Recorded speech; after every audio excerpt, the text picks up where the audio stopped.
Hello, welcome to today's session on BX Mobile Warehouse batch consolidation. Today we're going to be showing a new feature that's been introduced on BX Mobile Warehouse's latest release, and that's the ability to deal with batch numbers on a mass movement. So we're going to do a batch number stock transfer today where we're going to have items in multiple bin locations, and we're going to consolidate them all into a single bin location for us to either inventory it there, do testing on it, or stage it for a sales order. My name's Tyson McMurran, and I do partner enablement with Protomix. Should you need to get a hold of me, here's my contact information. So without further ado, we're going to go in. I've created a purchase order here in SAP Business One for 2 items. Both of them are batch managed. And we're going to receive these items into the building now. So I'm going to go in. We're going to do our goods receipt PO here for our purchase order 552. And we're going to receive it. And we're going to add it. And we're going to generate a batch number here for this item. And I'm going to copy this batch number because we're going to use it in a few minutes. So just bear with me while I copy it. And we're going to validate a quantity here that we've moved in.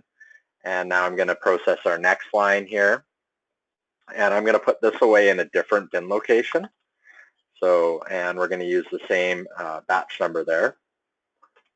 So we have 2 items in different bin locations, both with the same batch number. And now we're going to post this document. And if we just go and look here, if we refresh and then look at our target document here, we can see here that we have our batch information here where I have these items in 9906 and in 9901 right now.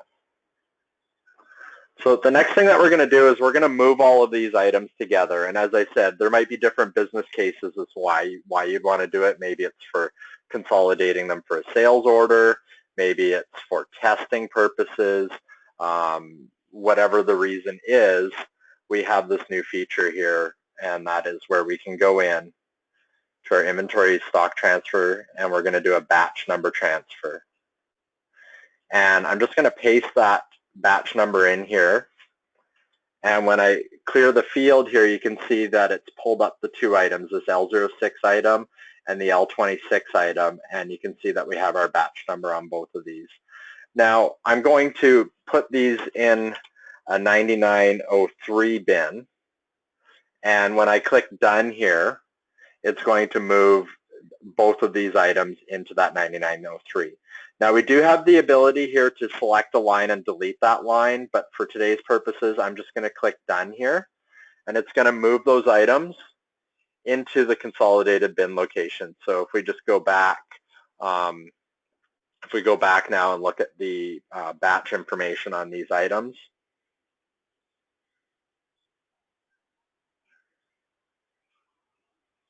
and display all of the transactions, you can see here that we now have that item in 9903, and we now have this item in 9903 as well. If we go into our item inquiry screen within the handheld device here, we have the ability to look up items by the batch number as well here and load up, and you can see that we have these 2 items that have been grouped together into that 9903. This concludes today's session on batch consolidation into a single bin location. Hopefully this was helpful for you.